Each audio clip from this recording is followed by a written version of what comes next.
안녕하세요. 오늘도 사연 살롱을 찾아주셔서 감사합니다. 저는 50대 중반의 여성이에요. 인생을 아주 오래 산 것도 아닌데 요즘 들어 자꾸 예전 일이 생각나네요. 이제는 그때를 생각하며 웃을 수 있는 여유가 생겨서인 것 같아요. 오늘은 제가 젊었을 때 겪었던 일을 이야기해 보려고 해요. 저는 말 그대로 완전 흙수저 집안 출신이에요.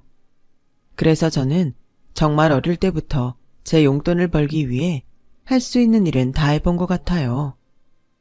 초등학교 5학년 때 동네 슈퍼 아줌마의 심부름을 하면서 저의 길고 긴 아르바이트 생활이 시작됐어요.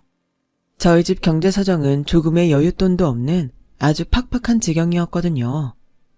제가 슈퍼 심부름을 한 것도 공책이나 샤프를 사기 위해서였어요. 부모님은 두 분 다 보육원 출신으로 고등학교를 중퇴하셨기 때문에 취직할 수 있는 자리가 거의 없었어요. 누구의 도움도 받기 어려웠죠. 정말 하루 벌어서 하루 먹고 살기 위해 애쓰셨어요. 그런 걸 보며 저는 무조건 공부를 잘해서 대학에 가야 한다는 목표가 생겼어요. 아르바이트를 하면서도 악착같이 공부를 했고 다른 애들처럼 학원을 가거나 과외를 받을 수 없었기 때문에 아침 일찍부터 문제집을 들고 교무실에 가서 각 과목 선생님들께 모르는 걸 물어보고 그거라도 열심히 복습해야 했어요. 저는 문제집도 많이 살 수 있는 형편이 아니라서 문제집이 많아봤자 2개였고 거의 1개씩이었어요. 저는 문제집 하나를 보고 또 봐서 문제를 다 외울 정도로 열심히 공부했어요. 영선이는 뭐가 돼도 될 거야. 뭐든 이렇게만 하면 진짜 성공한다니까? 라며 선생님들은 저를 격려해 주셨고 문제집을 주는 분도 있었어요. 저는 절실하고 필사적이었어요. 그렇게 공부를 해야만 살아남을 거라고 믿었거든요. 피나는 노력은 저를 배신하지 않았어요. 저는 우수한 성적으로 서울에 있는 좋은 대학에 들어가서 4년 내내 장학금을 놓치지 않았어요. 제가 공부를 잘하니 가만히 있어도 중고생 과외가 들어왔어요. 저는 고액 과외를 하게 됐고 그걸로 집안의 생활비도 보탰어요. 저는 조금이라도 돈을 모으기 위해 저축을 하고 최소한의 생활비로 조그마한 자취방에서 김밥과 라면을 주로 먹었어요. 하지만 가끔 어떤 학부모는 제가 하고 다니는 게 너무 저렴하다고 싫어하기도 해서 옷이랑 가방, 구두를 하나씩 비싼 걸로 준비해둬야 했어요. 그렇게라도 맞춰줘야 과외를 하나라도 더 할 수 있었으니까요. 명절이나 방과 후에도 거의 집에 가지 못했지만 1년에 한두 번은 본가에 내려갔어요. 집에 내려갈 때마다 엄마는 제 손을 붙잡고 어쩔 줄 몰라 했어요. 우리 영선이 이렇게 똑똑하고 야무진데 부모가 너무 못나서 뒷바라지도 못해주고 정말 미안해. 그런 말이 어딨어. 엄마 아빠가 있었으니까 내가 똑똑하게 태어났지. 다른 부모였으면 머리가 나빴을 수도 있잖아. 속도 깊고 얼굴도 예쁘고 어디 하나 빠지지 않는데 고생만 했으니. 그래서 말인데 이제 집에 돈 보내지 말고 그 돈으로 어학연수라도 갔다 와. 요새는 그거 많이 간다고 하던데. 됐어. 난 미국 안 가도 갔다 온 친구들보다 영어 더 잘할 수 있어. 나 몰라? 과외하는 애들보다 공부 더 잘했잖아. 엄마는 어디서 어학연수 이야기를 들으셨는지 저도 미국이나 캐나다에 갔으면 하셨어요. 저라고 가고 싶은 마음이 없었다면 거짓말이죠. 하지만 제가 몇 달이라도 외국에 가게 된다면 부모님 형편은 예전으로 돌아갈 게 뻔했어요. 아빠가 몸이 아프셔서 정기적으로 병원비가 들어갔거든요. 부모님은 두 분 다 책 보는 걸 좋아하셔서 아빠도 아파서 일을 못하고 집에 계실 때에는 항상 여러 분야의 책을 열심히 읽으셨어요. 그런 분들이 뒷받침해줄 사람이 없어 생활고 때문에 값비싼 일자리로 내몰리는 게 안타까울 뿐이었죠. 저는 그래서 엄마 아빠한테 전혀 불만을 갖지 않았어요. 사춘기 때에는 왜 우리 부모님은 이렇게 가난할까? 한탄한 적도 있었지만 우연히 엄마가 공장에서 식사를 나르는 걸 보고 마음을 고쳐먹기도 했어요. 자기 꿈을 접고 저를 위해 인생을 바치시는 것 같았거든요.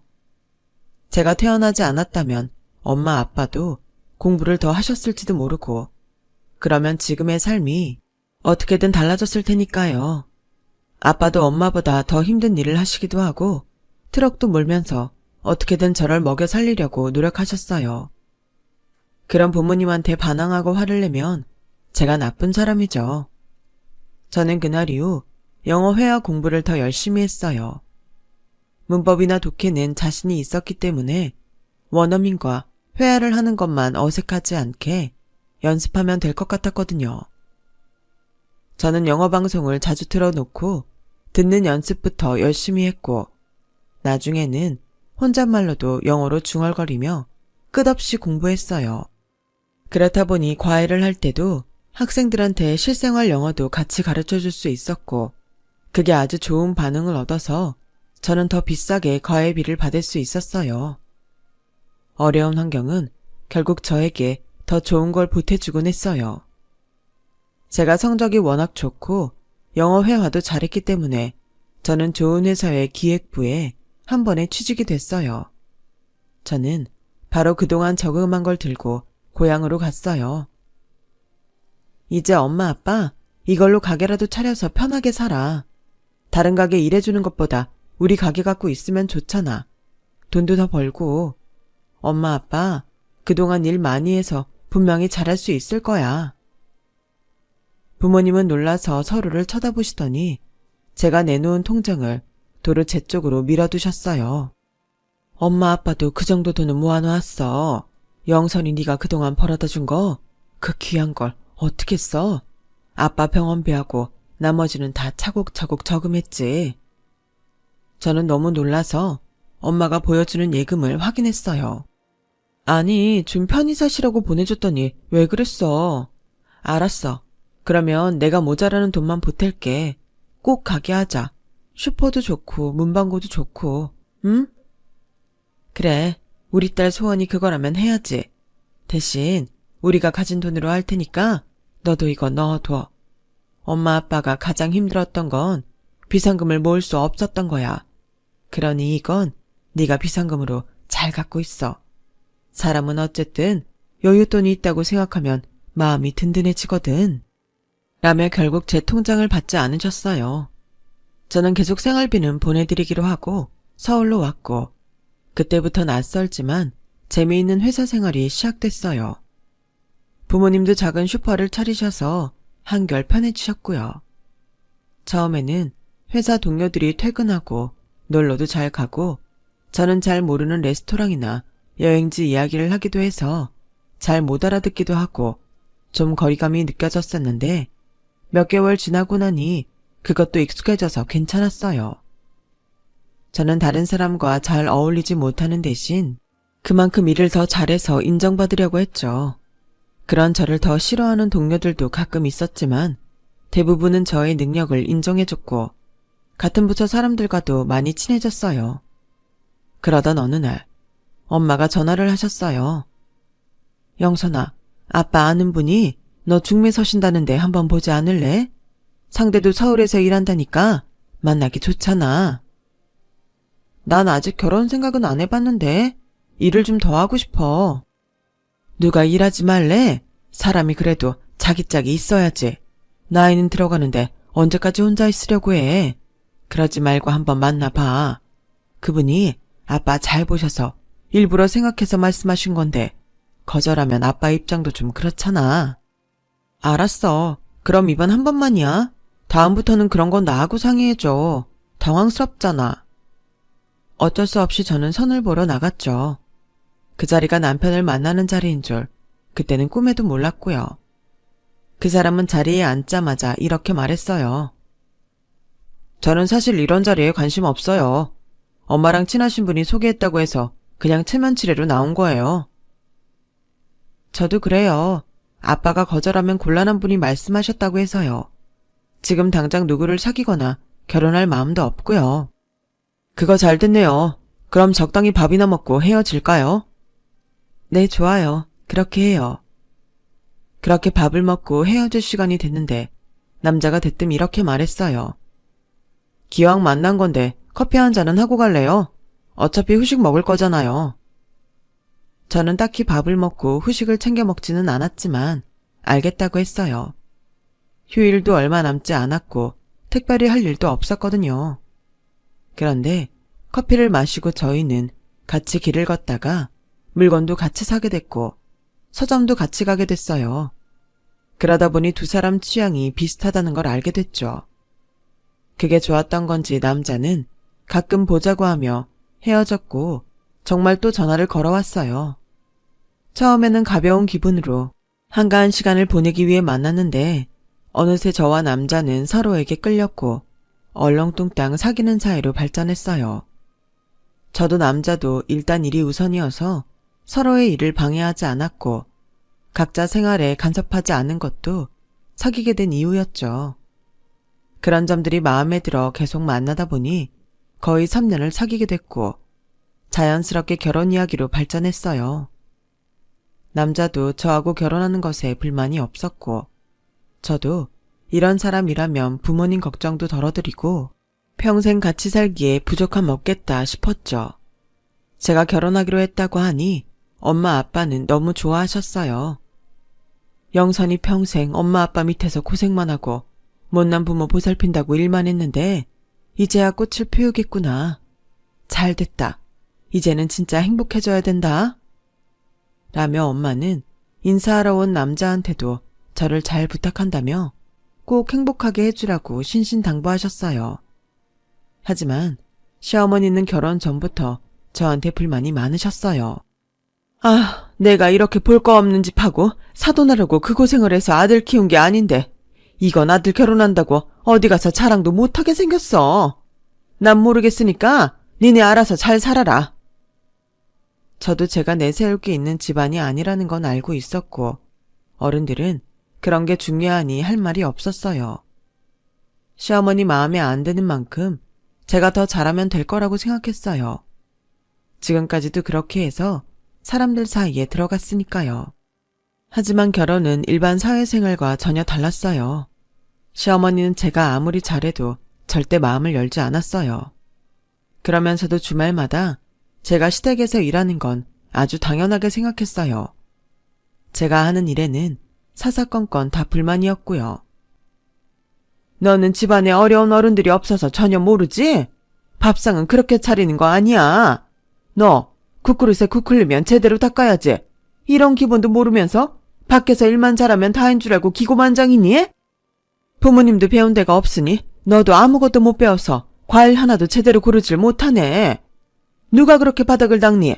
나는 밀대로 쓱쓱 밀고 마는 거 질색이다. 무릎 꿇고 붙어 앉아서 걸레로 빡빡 닦아. 모욕적인 말만 들어야 하는 저는 며느리가 아니고 거의 그 집안 일꾼이었어요. 그러다가 회사에서 큰 프로젝트가 생겨서 주말에도 출근을 해야 되는 상황이 됐어요. 제가 당분간 주말에 시댁에 못 온다고 하자 시어머니는 그냥 너는 그 일 못한다고 해. 너 없으면 회사가 안 돌아가는 것도 아니잖아. 어머님, 이건 팀으로 하는 일이라 회사 돌아가고 안 돌아가고 그런 문제가 아니라서요. 다 같이 참여해서 해야 되는 일이에요. 어떻게 너는 시댁에 안 온다는 말을 그렇게 당당하게 하니? 지가 억대 연봉인 것도 아니면서 뭐 저리 유세를 떠나 몰라. 어머니, 암만 그래도 주말에는 출근을 해야 돼요. 그동안만이라도 동서가 와서 하면 안 될까요? 동서는 한 번도 주말에 어머니한테 들르지 않았잖아요. 얘 좀 봐. 너 그걸 말이라고 하니? 좋은 애가 너랑 같아! 라며 펄쩍 뛰는 거였어요. 사실 저와 남편이 결혼하고 얼마 안 돼서 남편의 동생도 결혼을 했어요. 하지만 제가 결혼하고 쭉 6개월 동안 시댁에 오는 동안 동서는 단 한 번도 얼굴을 비친 적이 없었어요. 너 혹시 너를 좋은 애랑 같은 레벨이라고 생각하는 건 아니지? 걔는 부모님이 다 대학 교수야. 집안에 훌륭한 분들도 많고 너랑 처지가 완전히 다르다는 걸 알아야지. 저희 집에 사회적으로 훌륭한 사람들은 없지만 저희 부모님도 다른 분들에게 빠지지 않는 좋은 부모예요. 힘든 중에도 저를 포기하지 않고 이렇게 키워주셨어요. 이렇게 한마디도 지지 않고 따박따박 말대답을 하는데 니네 부모가 널 잘 키운 거야? 낳아놓고 밥만 먹인다고? 그게 키우는 게 아니야. 사람이 교양을 길러야지. 아무튼 저는 말씀드렸어요. 당분간은 못 올 거예요. 시끄럽고 꼴도 보기 싫으니까 얼른 가버려! 라더니 갑자기 몸이 아프다며 끙끙거리면서 자리에 들어 눕는 거였어요. 남편은 회사에서 시어머니 전화를 받았다며 집에 오자마자 짜증부터 냈어요. 너 이거밖에 안 돼? 우리 엄마랑 일은 네 일이잖아. 내 일이 아니고. 근데 네 일로 내가 회사에서 전화를 받아야 돼? 우리 각자 할 일 좀 잘하자. 결혼 전에는 안 그런 거 같더니 왜 이렇게 힘들게 하나 모르겠네. 그럼 당신도 주말마다 우리 본가 내려가서 나처럼 일해봐. 회사 일 때문에 주말에 못 온다고 하면 우리 엄마가 뭐라고 하는지 봐. 야, 미쳤냐? 내가 거길 왜 가? 우리랑 니네가 같아? 선 넘지 마. 당신 말하는 게 우리 부모님 출신 때문이라면 가만 안 있을 거야. 이제는 협박도 하네. 이게 다 당신이 우리 엄마 비 못 맞춰서 생긴 거잖아. 근데 거기다 대고 나한테 니네 집을 가라니까 하는 소리지. 그냥 좀 조용히 살자는 뜻이야. 우리 엄마 성격이 그런 걸 어쩌겠어. 아무리 성격이 그러셔도 며느리가 일 때문에 못 온다는데 그걸 아들한테 전화하시는 것도 이상한 것 같은데. 내가 당신네 본가 가서 일하려고 결혼했어? 내 인생을 위해서 한 거지? 당신네 본가? 지금도 니네 집 우리 집 따져? 시댁이 니네 집이니까 우리 본가가 니네 집이야. 그럼 우리 친정은? 당신 좀 전에 분명히 니네 집이라고 했잖아. 근데 나는 당신네라고 하면 안 돼? 아, 진짜 따지지 좀 마. 네가 이러니까 엄마가 싫어하는 거야. 그게 아니라 내가 별 볼 일 없는 집안이라 그러시는 거겠지. 집안 행사에도 이 핑계 저 핑계 대고 안 오는 동서한테는 안 그러시잖아. 저와 남편의 다툼은 갈수록 커지고 또 횟수도 잦아졌어요. 사실 시댁 문제만 아니면 저와 남편은 싸울 일이 없었어요. 그래서 남편하고 제 사이가 나빠지고 있다는 생각은 못하고 시댁 일말 정리가 되면 예전으로 돌아갈 거라고 막연하게 믿고 있었던 것 같아요. 아무튼 저는 한동안 주말에 시댁에 갈 수 없었고 시어머니도 어쩔 수 없다고 생각했는지 연락하지 않았어요. 그러다가 시아버지 제삿날이 돼서 저희 모두 시댁에 모이게 되었어요. 저는 팀장님한테 사정을 말씀드리고 겨우 1시간 먼저 퇴근해서 서둘러 시댁으로 갔죠. 시어머니가 장 봐오라는 걸 잔뜩 서들고서 힘들게 집에 들어갔는데 동서와 시어머니가 거실 소파에 앉아 사이좋게 차를 마시면서 이야기를 하고 있더라고요. 아우, 우리 시언니는 물건 고르는 안목이 있어. 어디서 이렇게 고급스러운 차를 다 샀어? 어머니, 마음에 드시면 제가 더 사다 드릴게요. 지난번 일본 여행 갔을 때 고급차 취급하는 가게를 봐뒀거든요. 수입해서 오는 것보다 거기서 직접 사는 게 더 좋아요. 아우, 그래. 이렇게 센스가 남다르다니까. 두 사람은 낑낑거리며 물건을 들고 부엌에 가는 제가 안 보이는 것 같았어요. 시어머니가 동서를 좋아하고 저와 차별하는 건 알고 있었지만 이렇게 바로 옆에서 당하니 너무 서글프더군요. 명치 끝에 꽉 막힌 기분으로 묵묵히 음식만 하는데 남편과 서방님이 왔고 그제야 시어머니는 부엌에 와서 제가 하는 음식을 일일이 시찰하고 잔소리를 했어요. 결혼하고 첫 시아버지 제사인데 큰 소리 내기 싫어서 꾹 참고 묵묵히 일만 했고 남편은 제 기분을 아는지 모르는지 서방님하고 스포츠 이야기를 하느라 정신없더라고요. 이윽고 밤이 됐고 제사를 지낸 후 식사 시간이 됐어요. 그런데 서방님이 제게 동서 앞에 있던 음식을 내밀더군요.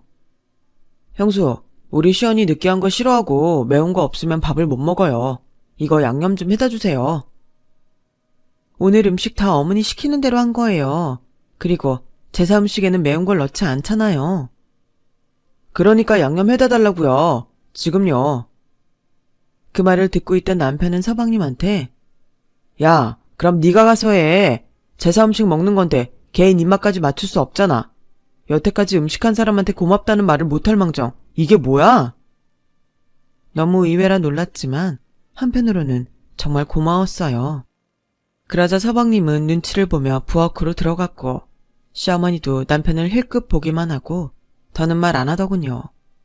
그런 와중에 동서는 자리에서 일어나지도 않고 있는데 그게 그렇게 얄미워 보일 수가 없더라고요. 집에 돌아와서 남편한테 고맙다고 했어요. 그러자 남편은 근데 당신이 좀 더 센스가 있었으면 재수 씨 입맛에 맞는 음식을 따라할 수도 있었지. 그 정도는 좀 생각했으면 좋았을 텐데.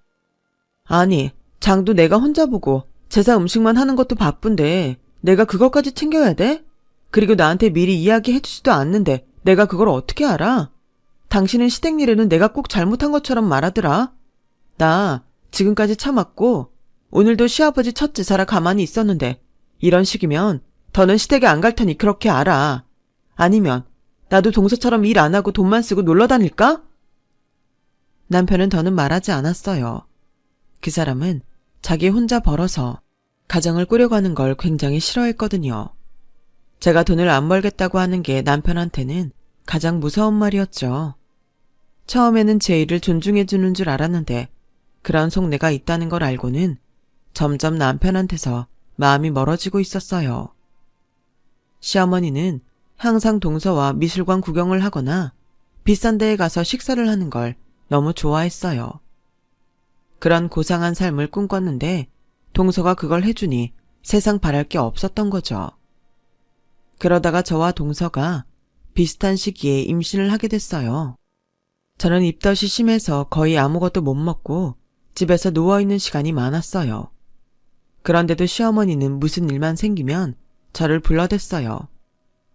어머니, 제가 입덧이 너무 심해서 체력이 많이 떨어지고 힘들어요. 병원에서도 지금 절대적 안정을 취하라고 했거든요. 나 마음가는 애가 졌냐? 이것저것 하는 것마다 유세다. 내가 친구들 이야기 들어봐도 너처럼 일일이 변명 긴 며느리 하나도 없어. 어쩌다 저런 게 우리 집에 들어와서? 어머니, 그러지 마시고 동서는 입덧도 없다던데 동서가 좀 준비하면 안 될까요? 시연이? 좋으네. 걔는 벌써 친정 갔지. 그럼 어머님 동서 친정 간 건 아무 말씀 안 하시면서 저한테만 뭐라고 하시는 거예요? 얘 또 말꼬리 잡고 늘어지네. 오라면 와. 참말이 많아. 하지만 저는 시댁에 가지 않고 아예 짐을 좀 챙겨 친정으로 내려가 버렸어요. 아이를 갖고 더 예민해졌던 탓인지 시어머니의 말도 안 되는 소리에 너무 화가 나서 가만히 있을 수 없었거든요. 시어머니는 제가 친정으로 갔다는 걸 알자 그래도 사돈댁에 전화해서 임신 초기 며느리한테 뭐라고 할 수 없었는지 더는 연락을 하지 않았어요. 그런데 이 일로 저는 남편의 이기적인 면을 더 알게 됐죠. 당신 집에 올 때 혼자 올 수 있지? 내려갈 때도 혼자 잘 갔잖아. 힘들면 택시 대절해. 그 택시비는 내가 내줄 테니까. 너는 임신한 마누라 집에 오는 게 그렇게 싫니? 여기 오면 누가 더 잡아먹어? 우리 엄마 아빠가 너한테 일을 시키기라도 해? 누가 그렇대. 알았어. 아이 진짜 귀찮아 죽겠네. 라며 전화를 끊었어요. 시댁과 남편한테 섭섭한 가운데 시간은 차곡차곡 흘러서 출산할 때가 다가왔어요. 동서도 출산이 멀지 않았지만 제가 예정일이 보름쯤 빨랐죠. 저는 자연분만으로 아이를 낳으려다가 12시간 동안 진통만 하고 골반이 제대로 열리지 않았어요. 결국 의사는 제왕절개를 해야 한다고 친정어머니와 시어머니한테 알렸어요. 안 돼요. 제왕절개라뇨. 그렇게 나는 애가 소중합니까? 무조건 자연분만해야 돼요. 사부인, 지금 애가 진통만 10시간 넘게 하고 아이를 못 낳고 있는데 그런 말씀이 어디 있어요? 의사 선생님 말씀도 들어보세요.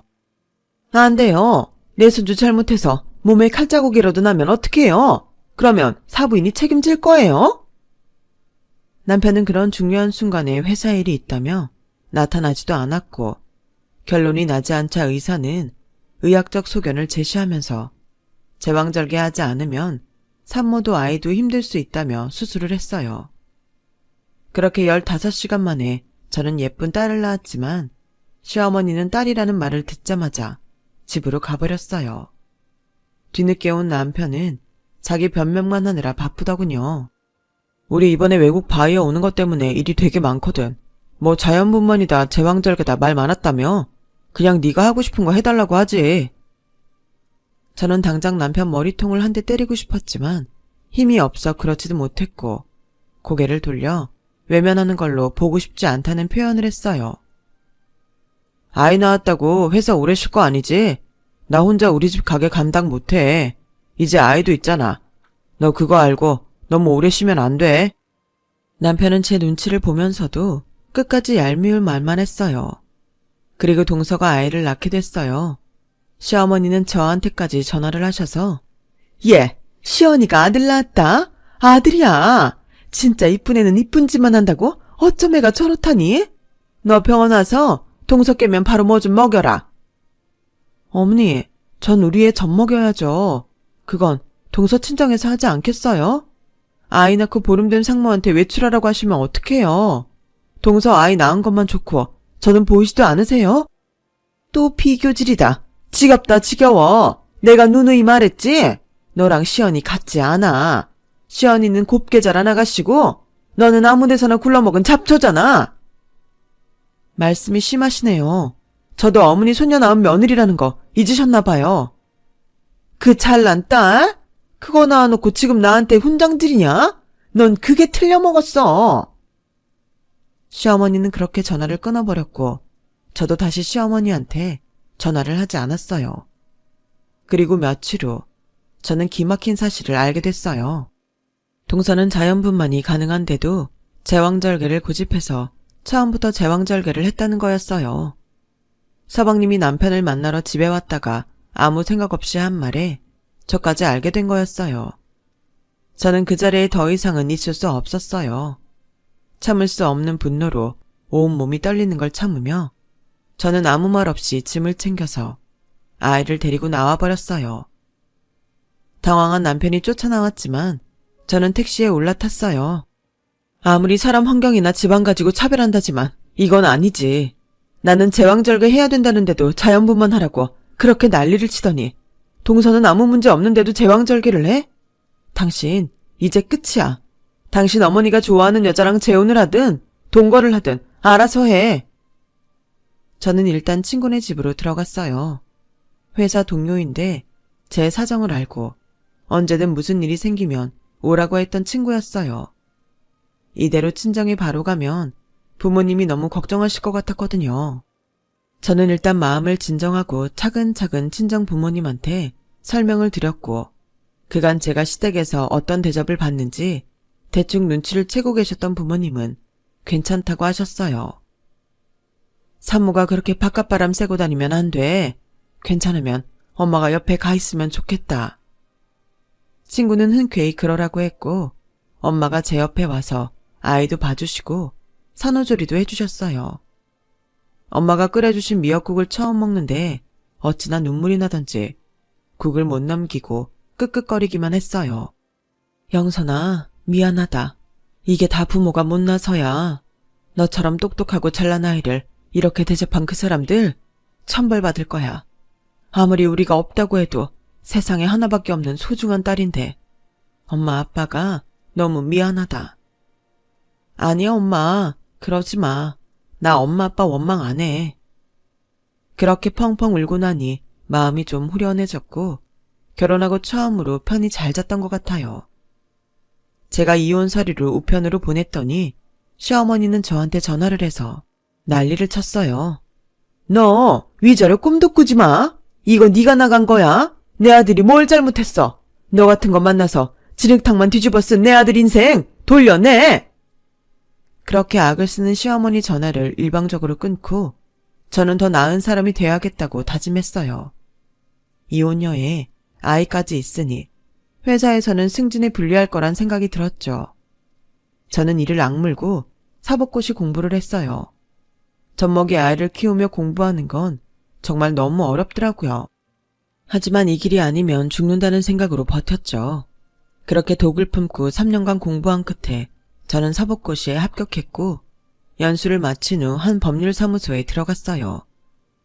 아이를 어린이집에 데려다주고 일을 하고 퇴근하고 데려오는 날들이 계속 반복됐어요.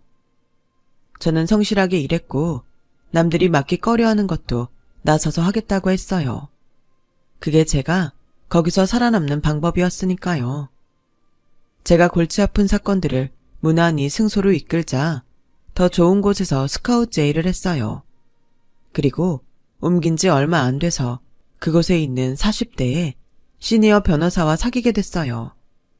그 사람도 이혼하고 혼자 산지 몇 년 됐다고 하더라고요. 황변, 우리 부모님 작년 재작년 차례대로 하늘나라 가셨어요. 왜 이 말을 하냐 하면 황변 나랑 살아도 시집살이 할 일 없다고요. 누나도 미국에서 살아서 만날 일 없고요. 우리 같이 삽시다. 네? 진중하고 모든 사람들을 인격적으로 대하는 사람인지라 신뢰가 갔고 저는 재혼을 하게 됐어요. 딸아이가 학교에서 아빠가 없다고 놀림받았던 것도 제가 재혼을 결심하게 된 이유였죠. 남편한테도 딸이 있었는데 두 아이는 우리 걱정과는 달리 처음부터 죽이 잘 맞아서 뭐든지 함께 했어요. 정말 너무 감사한 일이었죠. 그러던 어느 날 사무실에서 뜻밖의 사람을 만났어요. 바로 전 남편이었어요. 네가 여기 왜 있어? 당신 또 무슨 소송해? 라며 저를 훑어보다가 제 옷에 달린 변호사 배지를 보더니 눈이 휘둥그레지더군요. 너 어떻게 변호사라니? 입을 벌리고 바보처럼 서 있는 남편을 두고 저는 사무실로 들어왔어요. 제가 사건 때문에 외근을 하러 나가려는데 남편은 그때까지 안 가고 저를 기다리고 있더군요. 네가 남들이 맡기 싫어하는 사건도 잘한다며? 우리 곤란한 일이 터졌는데 맡아주라. 모르는 사이도 아니고 좀 저렴하게. 어때? 아니요. 그쪽이 의뢰하는 일은 아무것도 안 합니다. 그리고 김종식 씨, 반말하지 마세요. 더는 아무 사이도 아니에요. 전 남편은 얼른 제 앞을 막더니 무릎을 살짝 굽히고는 사정을 했어요. 그러지 말고 이야기라도 들어줘. 주세요. 원래 상담 잡히신 분하고 해결하세요. 그 사람이 못하겠다고요. 좀 제발요. 비키세요. 저 약속 있어서 나가봐야 돼요. 아 진짜 더럽게 뻣뻣하게 구네. 지가 변호사면 다야. 언제부터 잘 나갔다고. 별것도 아니던 게. 그렇게 전 남편이 안면을 싹 바꾸고 본색을 드러내는데 남편이 다가왔어요. 듣자 하니 말씀이 지나치시네요. 예전에 어쨌든 지금은 이 회사에 없어서는 안 되는 변호사이고 제 와이프입니다. 말 조심하세요. 그 말에 전 남편은 얼굴이 하얘져서 그냥 돌아갔어요. 그러고서 다음 날에는 시어머니가 저를 찾아왔어요. 너 안 본 사이에 많이 달라졌다? 아주 부티가 줄줄 흘러. 예약하고 들어오신 건가요? 아니면 나가주세요. 너무 그렇게 모질게 굴지 말고 이야기나 좀 틀어줘. 네 동서가 아주 집안을 개판을 만들어놨어. 종호 말고 종식의 이름으로도 돈을 빌려서 사치품을 잔뜩 사놓고 그거 못 갚으니까 어디로 튀었는데 걔 친정에서는 애가 어디 있는지 말도 안 해. 그리고 얘가 어찌나 교묘히 일을 다 해놨는지 우리 아들들이 알아서 돈을 준 것처럼 꾸며놔서 잘못하면 우리가 다 뒤집어 쓰게 생겼다. 그러니까 상담 예약 잡으시고 다른 변호사한테 상담하세요. 저는 그쪽 일 안 합니다. 그 전에 관계 때문에도 꺼려지는 일이고요. 네가 이러니까 내가 잔소리를 좀 했던 거야. 항상 이렇게 따박따박 따지니 정을 느낄 수가 있어야지. 그쪽이 말하는 정은 돈 많고 집안 좋아야 있는 거죠. 제가 다시는 당신네 같은 족속한테 당하지 않고 살려고 이를 바득바득 깔며 여기까지 온 거라고요. 그러니까 헛소리 그만하시고 돌아가세요. 여기요. 이분 나가신다고 하니 밖에까지 모시고 나가세요. 그러자 남자 직원 두 사람이 와서 시어머니를 양쪽에서 잡았어요. 얘, 한 번만 봐줘. 제발 부탁이야. 내가 잘못했다. 예, 아니 변호사님, 저희 한 번만 살려주세요. 저희가 돈도 없어서 변호사 비용도 힘든 처지예요. 도와주세요. 저는 그래도 내다보지 않았고 시어머니는 어쩔 수 없이 돌아갔어요. 그 후로도 시어머니와 전 남편은 몇 번 저를 찾아왔어요. 미안해. 아니 죄송했습니다 변호사님. 제가 바보였어요. 저희가 너무 막막해서 변호사님이 자비를 좀 베풀어 주셨으면 합니다. 김종식 씨, 더는 이렇게 찾아오지 마시고 수준에 맞는 변호사 사무실 가시면 돼요. 그리고 또 이러면 양육비 위자료 한 푼도 안 준 거 제가 문제 삼을 테니까 그렇게 아세요. 저 이제 변호사예요. 지금 그 상황에서 저한테까지 돈 내고 싶으세요? 돈 이야기를 하자 두 사람은 입을 딱 다물고 돌아섰어요. 그 뒤로 다시는 찾아오지 않았고요. 알고 보니 그 사람들은 돈이 없다기보다 저한테 어떻게든 싼값에 해보려고 그렇게 쇼를 한 거였더라고요. 그렇게 저와 전 남편 집안의 악연은 끝이 났어요. 딸아이도 지금의 남편을 진짜 자기 아빠로 여기고 너무 잘 지내고 있고요. 남편의 딸도 저를 엄마 하며 얼마나 좋아하는지 몰라요. 남편도 저희 친정 부모님한테 너무 잘하고요. 언제까지고 이 행복을 지키기 위해 열심히 살아가 보렵니다. 제 이야기는 여기까지예요. 들어주신 분들 모두 건강하시고 좋은 일만 가득하시길 바랄게요. 여러분, 사연 댓글에 응원과 현명한 조언 부탁드려요. 좋아요와 구독은 저에게 큰 힘이 됩니다. 오늘도 좋은 일 가득하세요.